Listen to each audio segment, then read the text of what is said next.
కామారెడ్డి జిల్లాలో సందీపాని డిగ్రీ కళాశాలలో నేషనల్ స్థాయి యూనివర్సిటీ హాకీ పోటీలకు ఎన్నికైన శ్రావ్య, కావ్య, వైష్ణవి విద్యార్థినులకు రోటరీ క్లబ్ తరపున హాకీ స్టిక్స్ అందజేశారు. విద్యార్థులు చదువుతో పాటు ఆటల్లో సేవాభావం, సామాజిక బాధ్యత పెంచుకోవాలని రోటరీ క్లబ్ అధ్యక్షుడు లక్ష్మీ నరసింహులు సూచించారు. విద్యార్థి స్థాయి నుంచే గొప్ప లక్ష్యం పెట్టుకుని ముందుకు సాగాలని ఆయన పిలుపునిచ్చారు.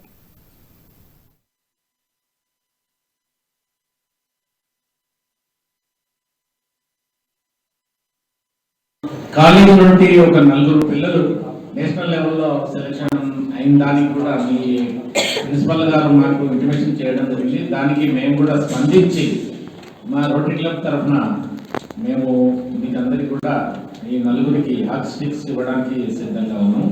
ఈ హాకీ స్టిక్స్ కూడా మామూలు హాకీ స్టిక్స్ కాదు, 500, 200 కాదు, బాగుంటాయి. చాలా వెయిట్ ఉంటుంది, బాగుంటుంది, సర్వీస్ కూడా ఇస్తుంది. ఇది తీసుకొని మీరు అందరూ కూడా ఏదైతే సెలెక్షన్ అయినారో ఆ 4 కూడా బాగా నేషనల్ లెవెల్లో బాగా ఆడి తర్వాత కూడా ఇంటర్నేషనల్ లెవెల్లో పోవాలని మేము ఆకాంక్షిస్తున్నాము.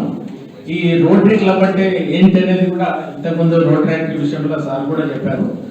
మీరు rotary act club after 10th తర్వాత ఎవరైనా చేయొచ్చు. దీనికి కొంత ఫీజు ఉంటుంది. మీ క్లబ్ నుంచి మినిమం ఒక 20-30 మంది ఫ్రెండ్లీగా కూడా ఆర్గనైజ్ చేసుకొని పెట్టచ్చు. మీకు దానికి పూర్తి సహాయ సహకారాలు కూడా మా ఉంటాయి. దానికి కూడా కొంత ఫీజు ఉంటుంది. ఆ ఫీజు కావాలి.